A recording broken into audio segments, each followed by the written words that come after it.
नमस्कार दोस्तों, important question series के अंदर मैं एक बार फिर से आपका बहुत बहुत स्वागत करता हूं। आज हम लोग नेक्स्ट चैप्टर स्टार्ट करने वाले हैं। अगला जो चैप्टर हम लोगों का आने वाला है वो चैप्टर है हम लोगों का हाइड्रोकार्बन। ठीक, हाइड्रोकार्बन चैप्टर के जितने भी इम्पोर्टेंट क्वेश्चन बनते हैं उसके बारे में आज हम लोग बात करने वाले हैं। ठीक है, तो सबसे पहला जो क्वेश्चन हमारे पास आता है हाइड्रोकार्बन के अंदर कि which of the following compounds does not exhibit addition reaction, कौन एडिशन रिएक्शन एग्जिबिट नहीं करता है। ठीक है, तो यहां पर ध्यान से देखो कि एडिशन रिएक्शन मतलब क्या होता है कि कौन योगात्मक अभिक्रिया नहीं देता है। योगात्मक अभिक्रिया का मतलब ये होता है कि कहीं भी आकर के कोई जुड़ जाता है। ठीक है, एडिशन होता है। ठीक, अब एडिशन रिएक्शन वही देता है जहां पर पाई बॉन्ड होता है। पाई बॉन्ड का मतलब क्या है, जहां डबल बॉन्ड होता है या फिर ट्रिपल बॉन्ड होता है, वही कंपाउंड क्या देते हैं, एडिशन रिएक्शन देते हैं। ठीक, अब यहां देखो कि इथीन के अंदर कहीं ना कहीं हमको पता है कार्बन कार्बन के बीच में डबल बॉन्ड होता है। ठीक, इथाइन के अंदर कार्बन कार्बन के बीच में ट्रिपल बॉन्ड होता है और बेंजीन में तो बेसिक भी डबल बॉन्ड होता ही है। ये हमारे पास बेंजीन होती है ना, ये इस तरीके से हम लोग बेंजीन बनाते हैं, तो ये भी एडिशन रिएक्शन देती है। ठीक, तो इतनी चीजें हमको क्लियर हो गई होगी। तो यहाँ ध्यान से देखो, उपरोक्त में से कोई नहीं, मतलब हम लोग आंसर क्या लगाएंगे, उपरोक्त में से कोई नहीं। तो यहाँ आंसर क्या हो जाएगा, डी, क्योंकि सभी क्या देते हैं, एडिशन रिएक्शन देते हैं। ठीक, चलिए फिर आगे चलते हैं अगले क्वेश्चन की ओर। नेक्स्ट क्वेश्चन की ओर यदि हम लोग चलें तो अगला क्वेश्चन दिया है विच of the following reactions does not give methane, कौन सी रिएक्शन जो है वो मीथेन नहीं देती है ना। निम्न अभिक्रिया में से कौन सी मीथेन नहीं देती है, यही हमको पूछा गया है। तो हमको ये बात पता होगी, हमने पढ़ा भी है कि बेरिलियम कार्बाइड और एल्यूमिनियम कार्बाइड को जब वाटर के साथ रिएक्शन कराते हैं तो कहीं ना कहीं मीथेन बनता है। ये हमको याद है पहले से ही। ठीक है, हम लोग पहले से ही पढ़ चुके हैं कि दोनों के अंदर मीथेन बनता है। ठीक है, दोनों के अंदर क्या बनता है, मीथेन बनता है। यहां पर जो है ये ग्रिग्नोड रिएजेंट जो है, इस ग्रिग्नोड रिएजेंट में रिएक्शन कैसे होती है, MgBr। यहां पर इस रिएक्शन को जो है हम लोग जेरेविटिनोफ रिएक्शन बोलते हैं। और यहाँ पर एक्टिव हाइड्रोजन कंपाउंड जो है हमको क्या दिया है, एल्कोहल दिया है। ये हमको क्या देने वाला है, हाइड्रोजन। तो वो हाइड्रोजन कहाँ जुड़ता है, सीधा यहां जुड़ता है। ठीक, और ये जो है OCH3 सीधा इस मैग्नीशियम के साथ जुड़ जाता है और क्या बन जाता है, मीथेन बन जाता है। ठीक है, मतलब इसके अंदर भी क्या बन रहा है, मीथेन बन रहा है। मतलब यहाँ हमेशा ध्यान रखना है कि ग्रिग्नोड रिएजेंट, जो ग्रिग्नोड अभिकर्मक होता है, उसका जो एल्काइल समूह होता है, उसका जो एल्किल समूह होता है, एल्काइल ग्रुप होता है, उसी से हमेशा क्या बनता है, एल्केन बनता है। ठीक है, मतलब यहाँ पे हम लोग मीथेन बनाने वाले हैं। ठीक है, तो यहां हमको पता है कि कैल्शियम कार्बाइड की रिएक्शन जब वाटर के साथ कराते हैं, ये होता है हमारे पास कैल्शियम कार्बाइड, ये होता है कैल्शियम कार्बाइड। जब इसकी रिएक्शन हम लोग वाटर के साथ कराते हैं तो इस तरीके से रिएक्शन होती है। किस तरीके से होती है, बोले इस तरीके से रिएक्शन होती है। और यहाँ पर जो है इस तरीके से बॉन्ड ब्रेक होकर के ये बन जाता है एसिटाइलिन बन जाता है, CH ट्रिपल बॉन्ड CH बन जाता है। ये OH सीधा यहाँ जुड़ता है, ये OH सीधा यहाँ जुड़ता है, कैल्शियम हाइड्रोक्साइड बन जाता है। मतलब इसके अंदर जो है मीथेन नहीं बनता है।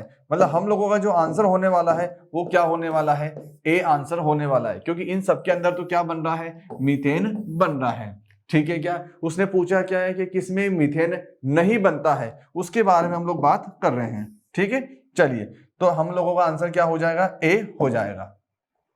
अगले क्वेश्चन की ओर चलते हैं।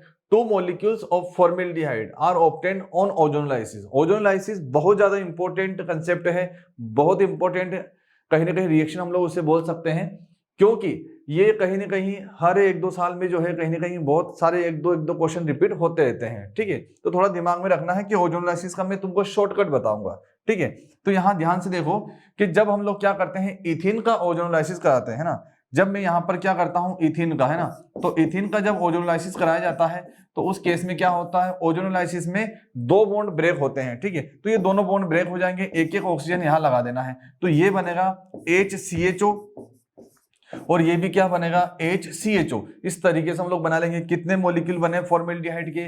2 मॉलिक्यूल फॉर्मेल्डिहाइड के बने हैं। किससे बने हैं? बोले इथीन से बने हैं। तो हम लोगों का आंसर सीधा क्या हो जाएगा? इथीन हो जाएगा। यदि मान लो मैं प्रोपीन की बात कर लेता हूं, बोले CH3 CH double bond CH2 दिया है, तो यहां भी दोनों बॉन्ड को ब्रेक करना है, एक ऑक्सीजन दोनों तरफ लगाना है, तो एसिड एल्डिहाइड बनेगा और फॉर्मेल्डिहाइड बनेगा। ध्यान रखेंगे कौन सा हमको एथीन दिया गया है या कौन सा एल्किन दिया गया है ना? क्या बोलेंगे? कौन सा एल्किन दिया गया है। यहां तक चीजें हमको मेरे हिसाब से तुमको क्लियर हो गई होगी। तो यहां तो आंसर हम लोगों का क्या हो जाएगा? इथिन हो जाएगा। चलिए नेक्स्ट क्वेश्चन की ओर चलते हैं। Which one of the following gives positive iodoform test upon reaction with iodine and NaOH। Iodoform reaction कौन देता है और कौन नहीं देता है, उसके बारे में हम लोग डिस्कस करते हैं। तो हमारे पास दो टाइप के फॉर्मेट होते हैं। एक फॉर्मेट होता है CH3 CH, यहां पर बॉन्ड और यहां पर OH।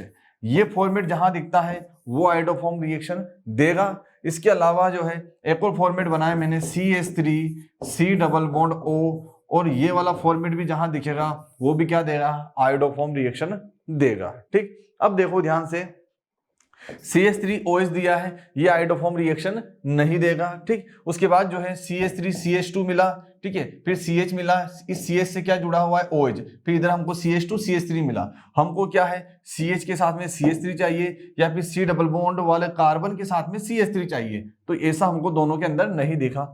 इसको चेक करते हैं। यहां ध्यान से देखो कि ये pH मतलब फिनाइल होता है ना, C6H5।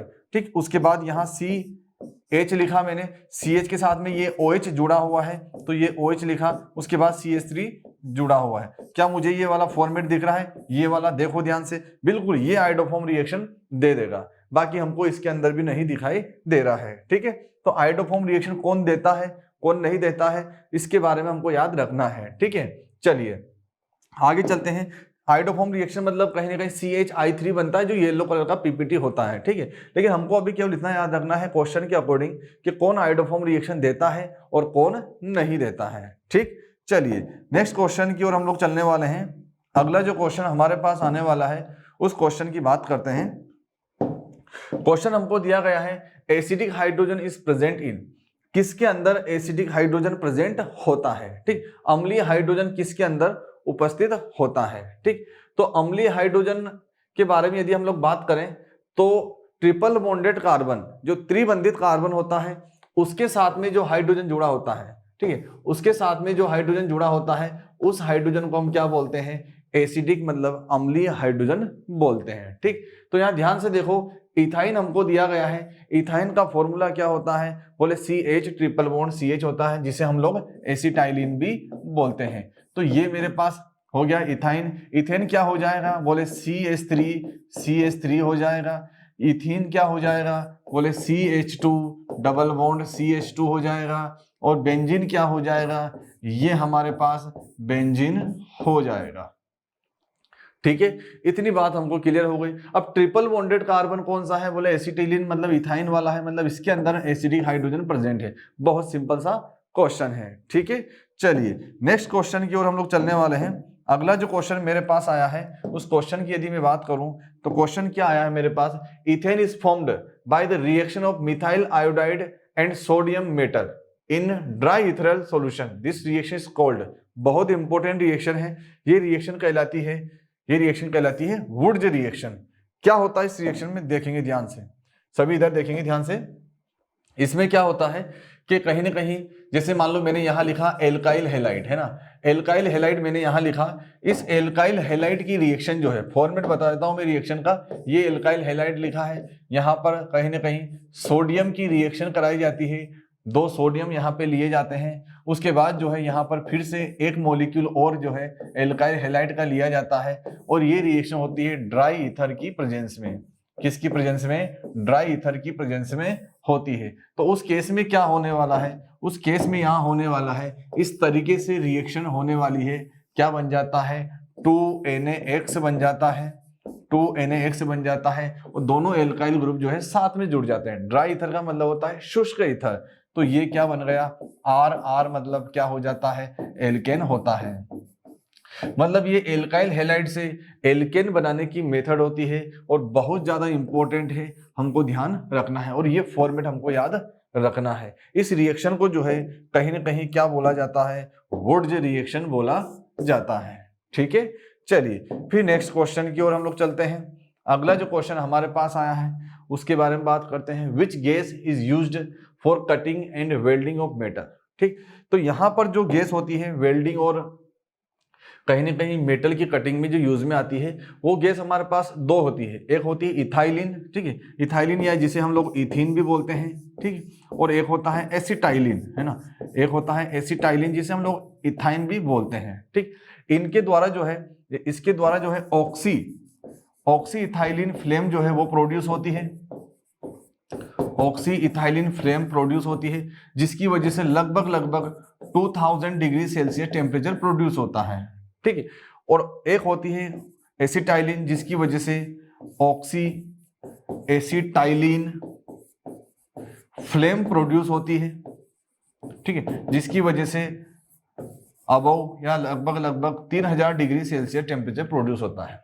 ठीक, अब इतने हाई टेम्परेचर की वजह से जो है कहीं ना कहीं इसकी हेल्प से जो हम लोग जो क्या करते हैं मेटल की कटिंग भी करते हैं और वेल्डिंग मतलब जोड़ने का काम भी करते हैं, मतलब मेटल को जोड़ने का काम करते हैं या फिर काटने का काम करते हैं। ठीक है, तो अब इथाइलिन तो हमको दिया नहीं, इथीन तो हमको दिया नहीं, हमको ऑप्शन में क्या दिया है, एसिटाइलिन, तो यहाँ हम लोग आंसर क्या लगा देंगे, एसिटाइलिन लगा देंगे। ठीक है, तो बहुत सिंपल सा कंसेप्ट था, बहुत सिंपल सा क्वेश्चन था, कोई भी इसमें कठिन चीज नहीं है। ठीक, चलिए अगला क्वेश्चन हमको दिया गया है, which compound does not give precipitate with ammoniacal silver nitrate. Tollens reagent होता है अमोनिकल सिल्वर नाइट्रेट, मतलब कहीं ना कहीं इस तरीके से भी लिखा जाता है NH4OH और AgNO3, ये होता है सिल्वर नाइट्रेट और ये होता है ammonium hydroxide. Ammoniacal silver nitrate मतलब टोलेंस रिएजेंट बोला जाता है।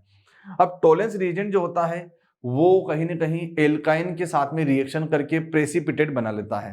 कौन से कलर का प्रेसिपिटेट बनाता है, बोले व्हाइट कलर का प्रेसिपिटेट बना लेता है। ठीक है, व्हाइट कलर का प्रेसिपिटेट तो बनाता है, लेकिन कौन से एल्काइन के साथ बनाता है, तो ऐसे एल्काइन के साथ वो अवक्षेप बनाता है, प्रेसिपिटेट बनाता है जिसके पास कहीं ना कहीं एसिडिक हाइड्रोजन होता है। ठीक, एसिडिक हाइड्रोजन अभी हाल मैंने बताया है कि कहीं ना कहीं ट्रिपल बॉन्डेड मतलब त्रिबंधित कार्बन के साथ में जो हाइड्रोजन लगा होता है वही क्या कहलाता है, एसिडिक मतलब अम्लीय हाइड्रोजन कहलाता है। ठीक है, तो चलो ध्यान से देखते हैं किसके अंदर अम्लीय हाइड्रोजन है और किसके अंदर अम्लीय हाइड्रोजन नहीं है, तो कौन प्रेसिपिटेट देगा और कौन प्रेसिपिटेट नहीं देगा, कौन अवक्षेप देगा और कौन अवक्षेप नहीं देगा। ठीक, चलो तो ध्यान से यदि हम लोग देखें तो इसके अंदर एसिडिक हाइड्रोजन दिया हुआ है ट्रिपल बॉन्डेड के साथ, इसके अंदर भी दिया हुआ है और इसके अंदर भी हमको दिया हुआ है, लेकिन इसमें नहीं दिया गया है, मतलब ये इसके साथ रिएक्शन नहीं करेगा और प्रेसिपिटेट मतलब अवक्षेप नहीं बनाएगा।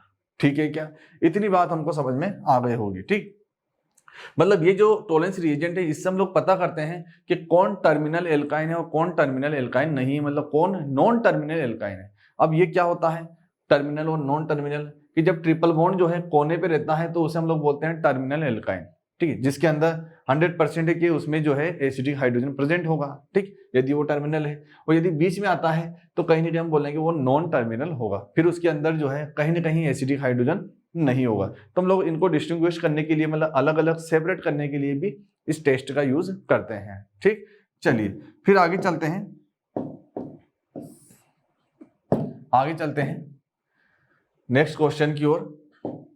अ गैस डीकलराइजेज एल्केलाइन केमिनोफोर but does not give precipitate with AgNO3, it is.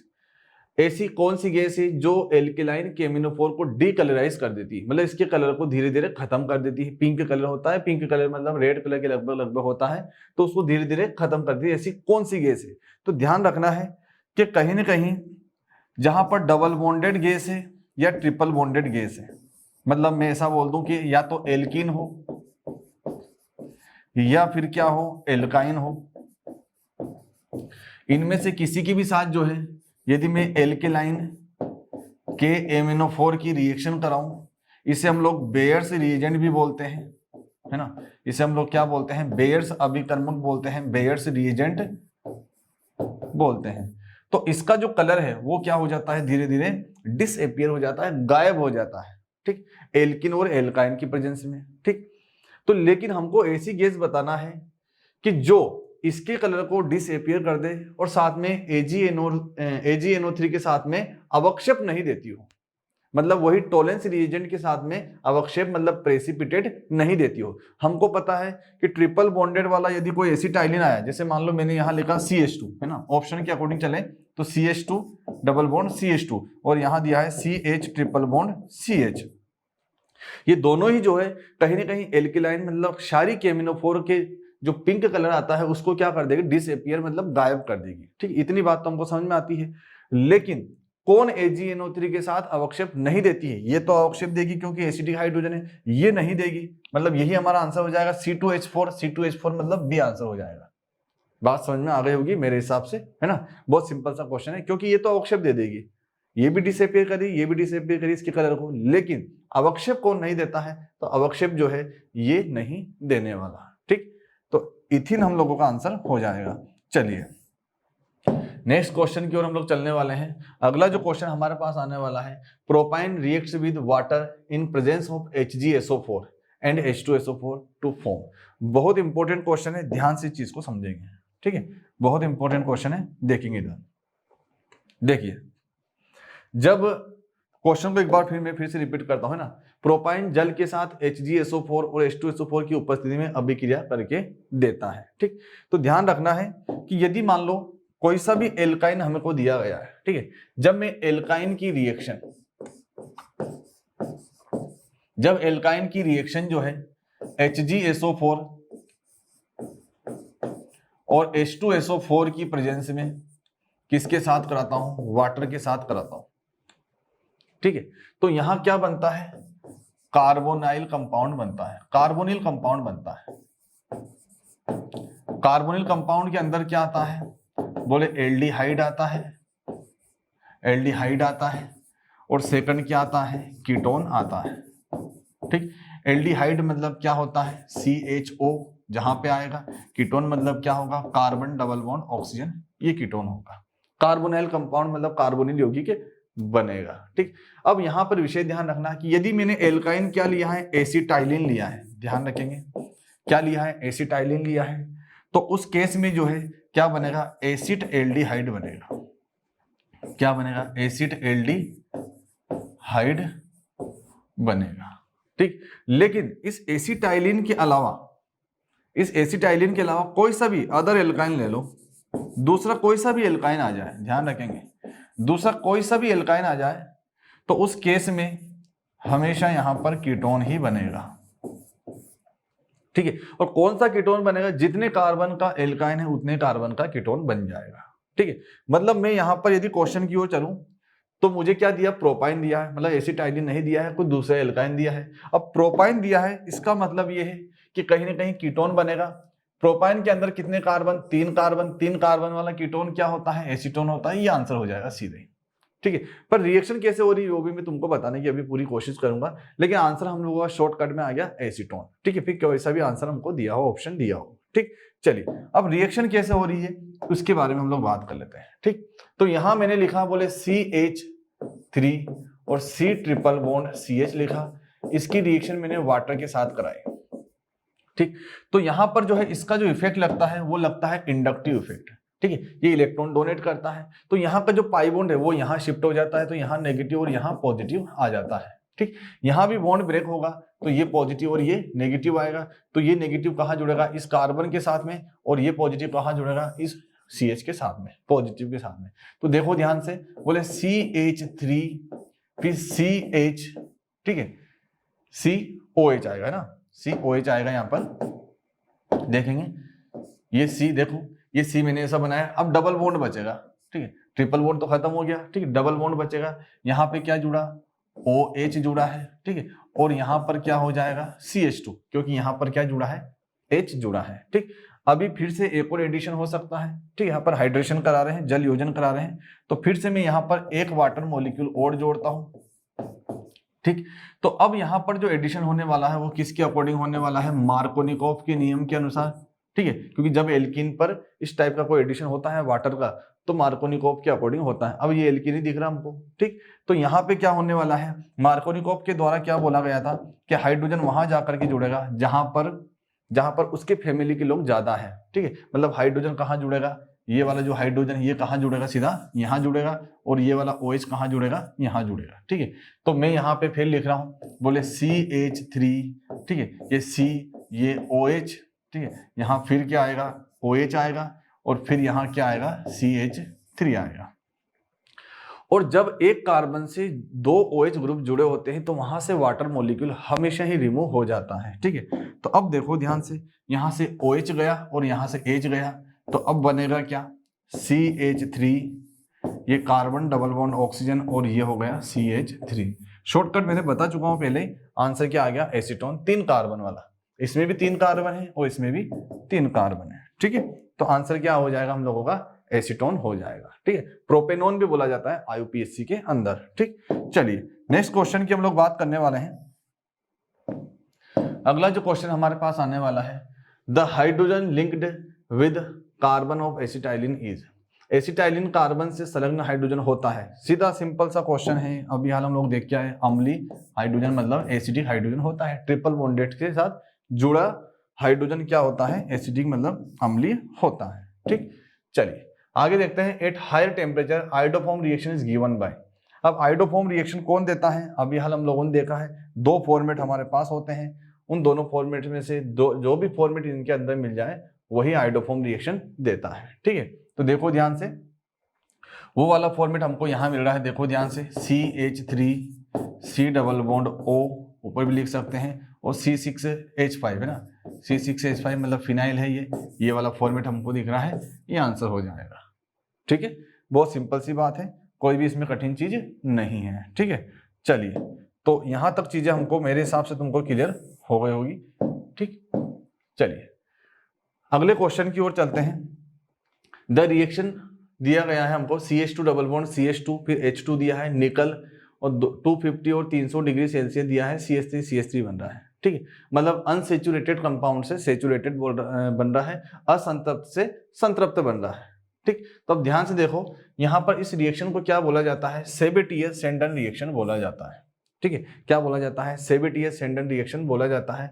बहुत फेमस रिएक्शन है और बहुत इंपॉर्टेंट रिएक्शन है, ठीक है। जब निकल का यूज किया जाएगा तभी ये रिएक्शन होगी। इस निकल की जगह हम लोग यदि प्लेटिनम यूज कर लें या पैलेडियम यूज कर लें तो फिर इस रिएक्शन को सेबेटियर-सेंडन रिएक्शन नहीं बोला जाएगा। स्पेशल केवल जब निकल का यूज किया जाएगा तभी इस रिएक्शन को क्या बोलेंगे, सेबेटियर व सेंडन रिएक्शन बोलेंगे, ठीक है। चलिए तो यहां तक जो है मेरे हिसाब से तुमको चीजें क्लियर हो गई होगी, ठीक। अगला एक और क्वेश्चन देखो, नेक्स्ट क्वेश्चन क्या दिया है, tetra ethyl lead is mixed in petrol, ठीक है। जो टेट्रा इथाइल लेड है इसका फॉर्मूला मेरे पास क्या होता है वो भी देखो, ये Pb, ठीक, और ये C2H5 whole 4 tetra ethyl lead है, ठीक। तो इसका यूज जो है कहीं ना कहीं जो गाड़ियों की इंजन में जो आवाज आती है, जो साउंड प्रोड्यूस होता है, जो आवाज आती है खटखट की, जो जिसको हम लोग नॉकिंग बोलते हैं, उस नॉकिंग को हम लोग कम करने का काम करते हैं, ठीक है। जो नॉकिंग होती है उसको कम करने का काम करते हैं। नॉकिंग मतलब गड़गड़ाहट में कमी होती है, ठीक। कि जो भी हम लोग फ्यूल लेते हैं, जो भी ईंधन लेते हैं, उसके बेस पर कहीं ना कहीं इंजन में से आवाज आती है, ठीक है। वो सब ऑक्टेन नंबर वगैरह के बेस पे बताया जाता है, ठीक। तो उस नॉकिंग को कम करने के लिए हम लोग क्या मिलाते हैं, उसके अंदर टेट्रा इथाइल लेड मिलाते हैं, जिससे क्या होती है कि उसकी इंजन में से आवाज मतलब जो साउंड होता है, जो वॉइस होती है, वो कम आना स्टार्ट हो जाती है, कम आती है फिर, ठीक है। तो हम लोग सीधा क्या बोलेंगे, decrease in knocking of engine, ठीक है। सिंपल सा क्वेश्चन था, ठीक, पर बहुत ज्यादा इंपॉर्टेंट है, ठीक है। डायरेक्ट क्वेश्चन हमको पूछे जा सकते हैं, ठीक। तो आज के लिए इतना ही काफी है। बहुत बहुत धन्यवाद सभी का, ठीक।